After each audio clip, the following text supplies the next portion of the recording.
창세기 11장 27절에서 32절까지입니다. 구약성경 14페이지에 있고요.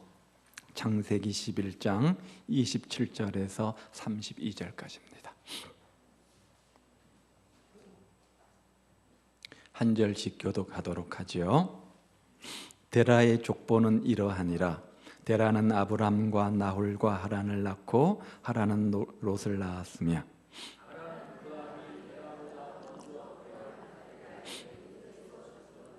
아브람과 나홀이 장가들었으니 아브람의 아내의 이름은 사레며 나홀의 아내의 이름은 밀가니 하란의 딸이요 하란은 밀가의 아버지이며 또 이스가의 아버지더라.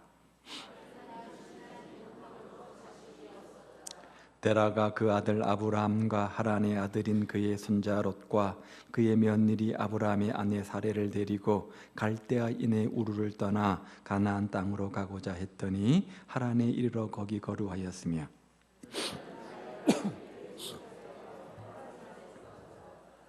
아멘. 가끔 저는 이런 생각을 합니다. 참 바보같이 살았구나. 참 바보 같았다. 그런 생각을 가끔 하는데요. 왜냐하면 일이 지난 뒤에야 깨닫고 후회하기 때문에 그렇습니다. 그때 그런 말은 하지 말았어야 되는데, 그때 그런 행동은 하지 말았어야 되는데 그것을 뒤늦게 발견합니다. 결정하고 난 다음에 미처 헤아리지 못한 것이 생각이 나기도 합니다. 힘들게 어렵게 한 일인데 더 좋은 방법이 그제서야 떠오릅니다. 더욱 어리석은 것은 그럴 때마다 다시는 이런 실수를 반복하지 말아야지 다짐하는데 그럼에도 불구하고 또다시 그런 실수를 반복하고 있다는 겁니다. 그리고 그런 나 자신의 그런 모습 때문에 상처를 받고 얼마나 마음 아파하는지 모릅니다. 그러니 참으로 바보가 아닐 수 없잖아요. 그런데 혹시 여기 계신 분 중에 저와 같은 분이 계십니까? 그런 아픔과 그런 실수와 그런 허물 때문에 마음속에 큰 마음고생, 아픔과 상처를 가진 분이 계십니까? 아브라함을 바라보시기 바랍니다. 그런 실수와 그런 허물과 그런 상처를 극복하고 마침내 믿음으로 축복의 주인공 된 아브라함을 생각하고 아브라함을 바라보십시오. 그런데 그런 아브라함을 만나기 전에 먼저 만나야 될 사람이 있습니다. 그 사람의 이름이 누구냐? 오늘 본문에 등장하는 데라입니다. 데라가 누구라고요? 아브라함의 아버지. 아, 그래요. 우리 야곱 형제가 참 똑똑해요. 예. 자, 27절에 보십시오. 데라의 족보는 이러하니라. 데라는 아브람과 나홀과 하란을 낳고 이렇게 되어져 있죠. 자, 데라에게는 나중에 아브라함으로 이름이 바뀌는 아브라함이 있었고요. 또 나홀과 하란 이렇게 세 아들이 있었던 것들을 보게 되어지죠. 자녀를 3명 두었다는 것은 그 당시로 볼 때 많은 아들은 아니었겠지만 아버지 데라에게 있어서 이름을 거명할 수 있는 아들 셋이 있다는 것은 나름대로 행복한 일입니다. 그렇죠? 부모는 자식을 보면서 자식의 얼굴만 봐도, 자식의 뒷모습만 봐도, 자식의 등만 보아도 가슴이 뿌듯하고 어깨에 힘이 들어가고 그렇지 않습니까? 행복해지지 않습니까? 가정을 이룬다는 것은 행복입니다. 지금 내 옆에 아내가 있고 사랑하는 남편이 있고 사랑하는 자녀가 있다는 것이 얼마나 큰 행복입니까? 우리에게 함께 웃을 수 있고 함께 아파하며 함께 울 수 있는 가족이 있다는 것, 이거는 굉장히 큰 특권이고 굉장히 큰 행복입니다. 그런데 그런 데라의 가정에 어떤 일이 일어나는지 그 다음 볼까요? 하란은 롯을 낳았으며 하란은 그 아비 데라보다 먼저 고향 갈대아인의 우르에서 죽었더라. 자, 데라의 막내 아들이 누굽니까? 하란입니다. 하란입니다. 자, 그 하란이 아들을 낳았습니다. 그래서 데라에게는 그 손자인 롯이 생겼죠. 롯, 흔히 아브라함의 조카라고 알려져 있는 롯이 바로 데라의 손자입니다. 하란의 아들이죠. 그런데 롯의 이름은 어떤 의미냐면 감추어진 것, 숨기고 싶은 것, 이것이 바로 롯의 뜻입니다. 아마도 롯은 드러내놓고 자랑할 만한 그런 조건의 아이는 아니었던 것 같습니다. 아이가 태어났는데 얼마나 기쁘고 즐거운 일입니까? 근데 그 아이를 숨기고 싶었다? 이 말은 뭔가 좀 뒤가 구리다는 거죠. 어쩌면 어디에서 알지 못하는 여자에게서 아이를 낳아 왔는지 모르겠어요. 성경은 롯의 엄마 하란의, 맞죠? 하란의 아내에 대해서 한 번도 언급한 적이 없습니다. 더군다나 당시의 풍습으로 볼 때 동생이 형보다 먼저 장가드는 것은 굉장히 큰 신뢰, 큰 허물거리입니다. 지금도 유교 사상이 많은 한국에서 뭐 동생이 먼저 형이나 누나, 언니를 제끼고 먼저 장가가는 것이 가는 것은 별로 좋지 않은 일이잖아요. 하물며 그 당시엔 더 큰 허물거리였다는 거예요. 그런데 두 형이 장가가지도 않은 상황 속에서 턱하니 이름도 알려지지 않은 여인에게서 아들을 낳았으니 이런 집안 망신이 어디 있습니까? 이런 꼴을 지켜보고 있는 아버지 데라의 마음이 어떠했겠습니까? 그래서 할아버지 데라는 손자를 드러내놓고 감추고 싶은 마음에 그의 이름을 롯 이렇게 지었는지 모르겠어요. 롯이란 감추고 싶은 존재, 감추고 싶은 일을 의미합니다. 자, 그런데 오늘 우리도 2014년 한 해의 인생 속에서 이 일은 없었으면 좋았을 걸, 이 일은 발생하지 않았으면 좋았을 걸, 감추고 싶은 일들이 어디 한두 가지이겠습니까? 지난 2014년을 쭉 돌이켜볼 때 어떤 일들을 떠올릴 때마다 이 일은 일어나지 않았으면 좋았을 텐데 라고 생각되는 일들이 한두 가지는 있을 겁니다. 설상가상으로 그렇게 속속이던 아들 하란이 아버지 데라보다 먼저 죽습니다. 여기 그 아비보다라는 말의 문자적 의미는 그 아비 면전에서입니다. 아비가 보는 앞에서 아들이 죽은 겁니다. 우리말에 부모가 돌아가시면 산에 묻지만 자식이 죽으면 어디에 묻는다고요? 가슴 속에 묻는다. 얼마나 비통한 일인지, 얼마나 비극적인지, 얼마나 애통한 일인지를 간접적으로 보여주는 거죠. 그런데 데라가 바로 이런 슬픔을 당한 겁니다. 아무리 부모의 속을 썩이는 자식이라고 할지라도 10손가락 깨물어 안 아픈 손가락 없는 것처럼 눈앞에서 자식이 죽는 것을 보는 부모의 심정이 얼마나 큰 아픔이었겠습니까? 얼마나 큰 비극이었겠습니까? 행복을 꿈꾸며 시작한 가정이었습니다. 그런데 그 가정에 불행이 온 겁니다. 불행이 닥친 겁니다. 비극이 찾아온 겁니다. 그런데 데라의 가족 이야기는 남의 이야기가 아닙니다. 오늘 우리에게도 이렇게 정말 절망하는 일들이 가끔 일어나지 않습니까? 우리는 살아오면서 전혀 예상치 못한 일들을 겪기도 합니다. 아이들이 잘 커가는 듯 싶었는데 어느 날 낙심천만한 소식을 들을 수 있습니다. 잘 되어가는 듯 싶던 일들이 졸지에 어려움을 겪기도 합니다. 갑자기 당한 일에 가슴앓이를 하면서 깊은 잠에 들지 못하는 어려움을 당하기도 합니다. 문득 깊은 한숨을 쉬게 하는 어쩔 수 없는 일들이 우리 주변에 자꾸만 일어납니다. 한 해 동안 잘 될 것이야, 잘 될 거야, 다 잘 될 거야 믿고 달려왔는데 그 기대가 하루아침에 산산조각이 다 나버리기도 합니다. 우리 인생살이에는 감추어 두고 싶고 묻어버리고 싶은 일들이 참 많이 있는 것을 우리가 보지 않습니까? 살다 보면 남들이 알까 시시하고 차라리 일어나지 않았으면 좋았을 걸, 없었으면 좋았을 걸 하는 이름을 붙이고 싶은 일들이 참 많이 있잖아요. 그렇게도 드러내놓고 그렇게 자랑이를 좋아하는 현대인들이지만 감추고 싶게 롯 이렇게 붙이는 이름들이 우리 가운데 얼마든지 있습니다. 특별히 한 해를 마무리하는 시점 속에서 한 해를 돌이켜볼 때 그런 일들이 문득문득 떠오를 것입니다. 우리의 삶에는 가슴에 한으로 남겨진 일들도 있습니다. 우리의 삶에는 이런저런 가슴 아픈 일들이 아직도 해결되지 않고 롯처럼 그런 일들이 얼마든지 있다는 거예요. 그런데 또 어떤 일들이 일어나는지 29절을 보죠. 아브라함과 나홀이 장가들었으니 아브라함의 아내의 이름은 사레며 나홀의 아내의 이름은 밀가니 하란의 딸이요 하란은 밀가의 아버지며 이스가의 아버지더라. 자, 데라는 막내 아들 하란이 손자 롯을 낳아온 이후에 그 두 형 아브라함과 나홀을 급하게 장가듭니다. 자, 여기 정확한 문자적 의미는 아브라함과 나홀 두 사람이 한 번 결혼식으로 장가들었으니 이거 정확한 의미입니다. 어떻게 보면 인류 최초의 합동 결혼식이라 이렇게 말할 수 있어요.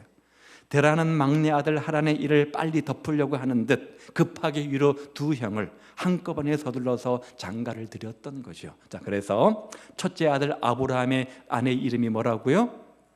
사레, 그렇죠? 사레였고요. 둘째 아들 나홀의 아내 이름은 밀가니. 성경은 이렇게 말합니다. 하란의 아내 이름은 등장하지 않지만 두 아들의 아내 이름들은 등장을 하죠. 아마도 데라는 아브라함에게 큰 기대를 걸었던 것 같습니다. 우리의 문화와 비슷한 것 같죠. 장자권이라고 하는 것 때문에 우리도 큰 아들이 뭔가 좀 큰 벼슬인 것처럼 대접받지 않습니까? 저는 둘째인데요. 유아로 형 동생이 있어서 참 제가 서름을 받았는데, 그렇죠? 예. 큰 아들이란 것 때문에 큰 대접받는 사회가 우리 사회 아닙니까? 하물며 고대 근동에는 더 심했을 겁니다. 따라서 데라는 세 아들이 있었지만 큰 아들 아브라함에게 큰 기대를 걸었던 것 같습니다. 이름이 이것을 우리에게 증명하죠. 아브라함의 뜻이 뭡니까? 고귀한 아버지, 고귀한 아버지, 귀한 아버지란 뜻이죠. 그렇죠? 아마도 큰 아들 아브라함이 많은 귀한 손자들을 많이 낳아가지고 안겨주는 고귀한 아비가 되기를 바라는 아버지의 소망을 그 이름에 담은 듯합니다. 그를 위해서 맞은 며느리 이름도 나의 공주란 사례죠. 자, 이렇게 잘 어울리는 한 쌍의 이름 아닙니까? 귀한 공주를 아내로 맞이해가지고 아들을 많이 낳아서 고귀한 아비가 되라라는 마음을 담아서 그 이름을 주었고, 그런 모습을 상상할 때 얼마나 큰 기쁨이 있었겠습니까? 아브라함을 사라와 짝지어줄 때 갖는 그 아버지 데라의 마음은 이제 이 둘을 통해서 많은 자손들이 번성해서 그 아이들을 보면서 큰 기쁨을 누리는 거였습니다. 그게 바로 할아버지의 소원이었겠죠. 더 이상 롯처럼 숨기고 싶은 손자가 아니라 드러내놓고 자랑하고 싶은 손자들이 많이 태어나기를 그는 자기의 신에게 빌었을 거 간절한 소원을 가졌을 겁니다.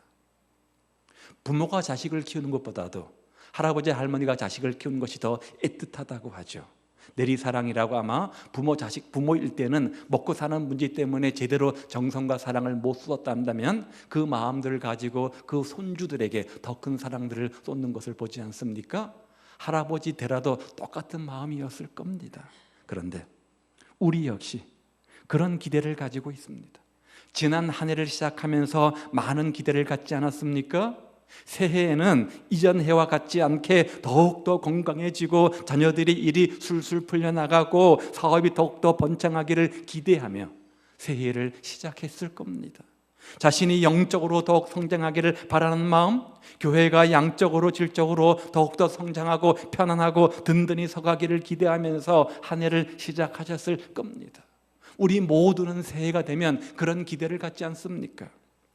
기대할 거리가 없는 사람은 죽은 사람이다 라는 말처럼 우리는 살아있다면 반드시 어떤 기대라도 하면서 살아가고 특별히 한 해를 시작하면서 더욱더 그런 마음을 갖습니다. 그런데 그렇게 시작한 한 해 중에서 많은 기대를 가지고 시작하셨을 텐데 어떤 일들은 이루어진 것이 있는가 하면 아직도 기도 중에 있고 아직도 응답되지 않은 것들도 있을 겁니다. 그러면 데라의 기대는 이런 거였는데 그 결과는 뭘까요? 한번 보죠. 30절입니다. 사레는 임신하지 못하였으므로 자식이 없었더라.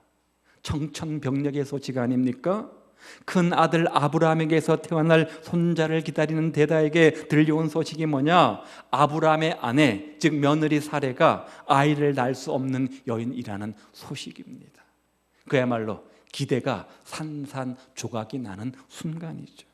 이 소식을 들은 데라의 마음이 어떠했겠습니까?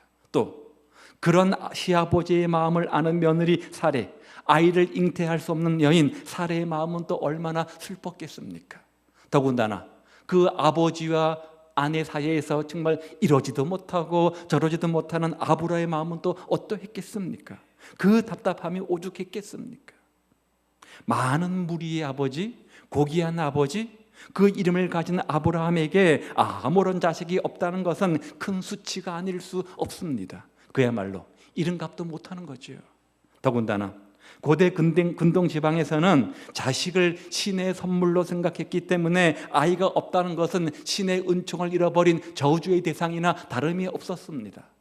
더군다나 시족사회, 부족사회 아닙니까? 꼭 자식이 힘인 시대입니다. 많은 자식을 낳아야 되는 그런 시대입니다. 그런 시대에 아들이 없다? 그런 시대의 불임이다? 굉장히 큰 문제인 거죠. 당시로서 아이를 낳을 수 없다는 것은 신의 가장 큰 저주였습니다. 더군다나 데라가 누굽니까? 신을 섬기는 사람이었잖아요. 얼마나 열심히였는지 신상을 만들어 파는 우상장사, 즉 열렬한 우상 숭배자였습니다.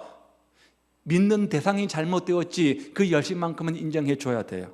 그런데 그가 섬기는 신에게서 자신이 저주받았다 느끼는 답답함 얼마나 힘들었겠어요. 아니, 답답함을 뛰어넘어서 배신감까지 느끼게 되었을 겁니다. 내가 그렇게 많이 기도했는데, 내가 그렇게 열심히 섬겼는데, 그렇게 충성했는데 고작 온 응답은 이것밖에 안 되는가? 그 배신감, 그 절망감 이루 말할 수 없는 겁니다. 또한 주변 사람들이 얼마나 그런 글을 보며 비웃었겠습니까? 네가 그렇게 열심히 새벽 기도를 하더니, 열심히 공예배를 참석하고 주일 성수를 하더니, 하나님이 최고인 줄 알고 섬겼더니 고작 그거밖에 안 돼? 그런데 이런 데라의 가족 이야기는 어쩌면 바로 오늘 우리의 이야기 아닙니까?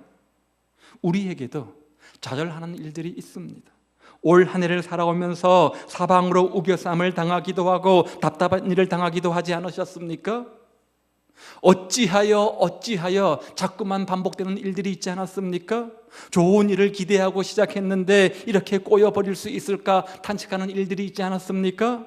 잘 될 듯 하면서 풀리지 않는 일들로 인해서 안타까워하며 속상하며 눈물 흘릴 때가 있지 않았습니까? 그렇게 열심히 하나님을 섬겼건만, 그렇게 열심히 기도하며 하나님께 충성했건만 고작 왜 나에게 하나님은 뭐 하시고 이런 일들이, 그런 일들이 있지 않습니까? 오늘 우리에게는 생각대로 되지 않은 일에 대한 많은 답답함이 여전히 남아 있습니다. 이제 한 해를 마무리해야 되는 시점에서 아직도 해결되지 않아서 어떻게 해야 될지 몰라 하는 수많은 문제들이 여전히 우리 앞에 놓여 있습니다.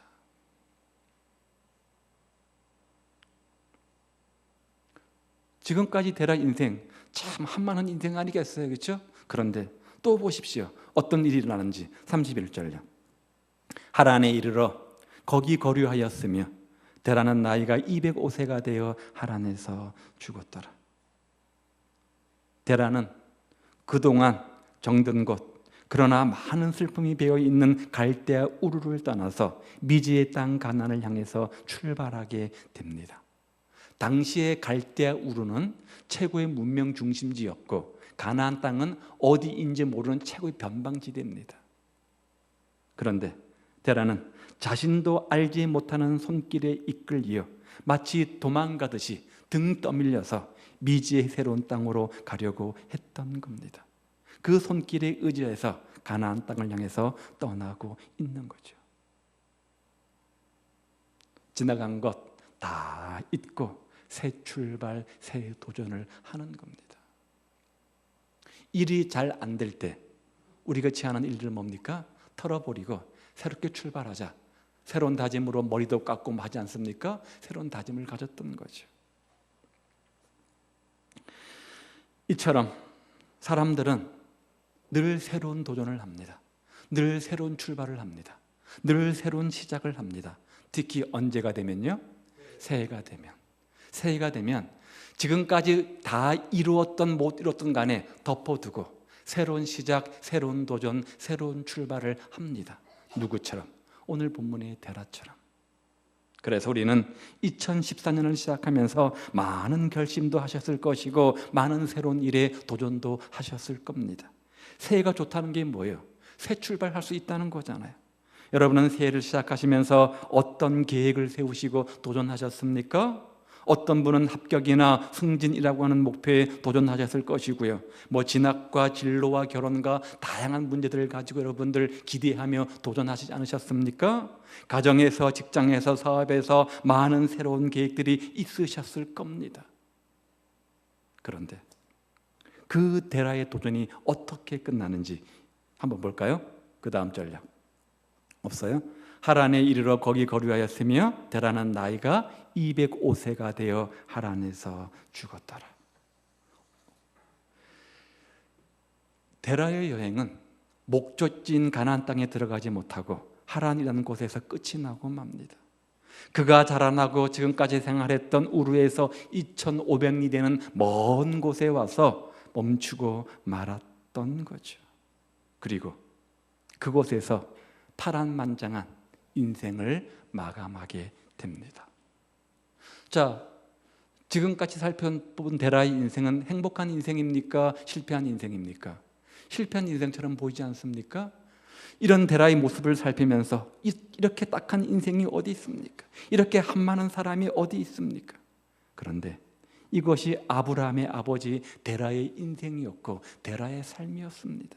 그런데 데라가 살아온 이 이야기는 어쩌면 바로 오늘 우리의 이야기는 아닌지 우리가 생각해 보게 되어집니다. 오늘 우리에게도 한 해를 마무리하면서 마치지 못하고 이루지 못한 아쉬운 일들이 얼마나 많이 있습니까? 연초에 그렇게 기도를 하겠다고 다짐을 했건만, 그렇게 말씀을 읽겠다고 다짐을 했건만, 그렇게 전도를 하겠다고 다짐하고 다짐했건만, 올 한 해만큼은 열심히 신앙생활하고 충성하겠다고 다짐하고 다짐했건만 돌이켜보니 머뭇거리며 망설이며 변명을 위한 변명을 늘어놓고 있는 우리의 모습을 보지 않습니까? 사랑하는 여러분, 우리가 살아온 지나온 한 해를 돌이켜보면 거기에는 남들에게 알리고 싶지 않은, 남들에게 감추고 싶은 가슴 아픈 일들도 있을 겁니다. 또는 이름값도 제대로 하지 못하고 생각대로 계획대로 되지 않은 많은 답답한 일들도 있을 겁니다. 새롭게 다시 시작하였다가는 주저앉고 또 시작했다가 주저앉는 그런 걸음들이 얼마나 많이 흔적처럼 남아있는지 모릅니다. 이것이 노아의 9대 자손이고 아브라함의 아버지 데라가 겪은 고통이고 또 오늘 우리의 인생사인 것 같습니다. 그리고 이것이 2014년을 마감하는 대부분의 사람들의 모습일 수도 있습니다. 여러분은 어떻습니까? 한 해를 마무리하는 여러분의 모습, 한 해를 돌아보는 여러분의 모습, 혹 데라의 모습은 아닙니까? 그러면 이것이 우리의 인생이라면, 데라의 모습이 우리 인생을 보여주는 것이라면 그런 우리들은 어디에서 희망을 찾아야 되는 겁니까? 그렇게 실패만 하고 좌절만 하고 끝나는 인생입니까? 어디에서 혼란스러운 세상을 살아갈 용기를 얻을 수 있는 겁니까? 어떻게 실패를 딛고 낙심을 딛고 일어설 수 있는 겁니까? 그 비결이 무엇입니까? 어떻게 모질게도 따라붙는 이 아픔을, 이 슬픔을, 이 낭망을 끊어버릴 수 있는 겁니까? 그래요. 그 대답이 누굽니까? 아브라함입니다. 아브라함입니다. 이 가정의 이야기는 데라 여기서 끝나는 것이 아니라 누구로 이어집니까? 바로 아브라함으로 이어집니다. 아브라함으로 이어집니다. 데라는 죽고 아브라함은 살잖아요. 따라서 우리의 희망은 데라를 생각하는 데 있는 것이 아니라 그 실패와 낭망을 딛고 일어서는 아브라함을 보는 데 있는 겁니다. 데라의 여행은 분명히 미완성으로 끝났지만 아브라함의 믿음의 연성은 아직 끝나지 않고 계속될 것이기 때문에 그렇습니다. 따라서 그 아브라함에 우리의 초점을 맞춰야 되는 거예요. 아니, 아브라함을 보는 것이 아니라 아브라함을 아브라함 되게 하실 그 하나님께 우리의 초점을 맞추어야 되는 겁니다. 따라서 비록 지난 2014년을 살펴볼 때 데라와 비슷한 삶이었다, 데라와 비슷한 인생을 걸어왔구나 생각이 든다고 할지라도, 그래서 실패한 것처럼 느껴진다고 할지라도, 절망 가운데 있는 것처럼 느껴진다고 할지라도 그 데라를 바라보지 마시고 그런 상처와 그런 실패와 그런 아픔을 똑같이 경험했음에도 불구하고 딛고 일어서서 마침내 축복의 주인공 된 아브라함을 생각하며 다시 희망의 싹을 키우시기를 우리 주님의 이름으로 축복을 드립니다. 지나간 잘못들, 후회와 실패와 아쉬움들, 상처 다 털어버리십시오. 그리고 새로운 각오, 새로운 마음으로 주 앞에서 새로운 미래를 준비하시기를 바랍니다. 그래서 마침내 이런 절망과 이런 낭만과 이런 시험과 도전과 머뭇거림을 극복하고 마침내 복의 근원, 축복의 통로, 믿음의 영웅 되게 하실 그 주님을 바라보고 신뢰하고 희망을 키우시기를 우리 주님의 이름으로 축복을 드립니다. 비록 올해는 아니었지만 내년에는 그렇게 하실 것을 믿고 도전해 보시기를 바랍니다. 예수님이 어떤 분입니까? 우리의 그런 비전과 그런 도전과 그런 희망에 생명 주시고 능력 주시는 분 아닙니까? 따라서 예수님 안에서 올 한 해 절망을 접으십시오. 올 한 해의 실패와 아픔과 눈물과 상처를 접으십시오. 그리고 새로운 해의 희망을 다시 주님 안에서 펼쳐 나가기를 바랍니다. 다시 한번 아픔을 딛고 일어서시기를 우리 주님의 이름으로 축복을 드립니다. 내일의 청사진을 확 펼쳐놓고 그 계획 속에 하나님께서 함께 하시기를, 그 계획이 이루어질 수 있도록 하나님께서 은혜 주시고 힘 주시고 능력 주시기를 요청하십시오. 그러다 보면 마침내 저 축복의 땅 가나안, 저 약속의 땅 가나안을 기업으로 얻는 축복의 주인공 될 것입니다. 그리고 마침내 복의 근원, 축복의 통로, 믿음의 영웅으로 우뚝 서게 될 것입니다. 그날을 기대하며 절망을 접고 희망을 가지고 믿음의 경주를 하는 새해가 되시기를 우리 주님의 이름으로 축복을 드립니다. 하나님은 실패하는 자에게 힘과 용기를 주시는 분이십니다. 데라의 실패, 아픔, 눈물, 상처를 딛고 그 절망을 접고 희망을 가지고 끝까지 믿음의 경주를 하십시오. 아무리 찬바람이 매섭게 몰아치는 한겨울이라고 해도 반드시 뭐가 와요? 봄은 옵니다. 반드시 봄날은 옵니다. 따스한 봄바람은 반드시 붑니다. 따라서 이제 움츠린 어깨를 활짝 펴시고 새해를 맞이하십시오. 지금까지 한 해를 볼 때 정말 어깨를 움츠릴 수밖에 없는 절망과 정말 낭심과 되는 것이 하나도 없는 인생이었을지 모르겠지만 이제 그 아픔을 딛고 일어서는 삶이 되시기를 바랍니다. 그래서 마침내 믿음의 조상, 축복의 통로가 된, 복의 근원된 아브라함처럼 그런 축복을 받아 누리는 한 해가 되시기를, 그런 믿음의 주인공들 다 되시기를 우리 주님의 이름으로 축복을 드립니다. 기도하겠습니다. 2014년을 마무리한 여러분의 삶의 모습,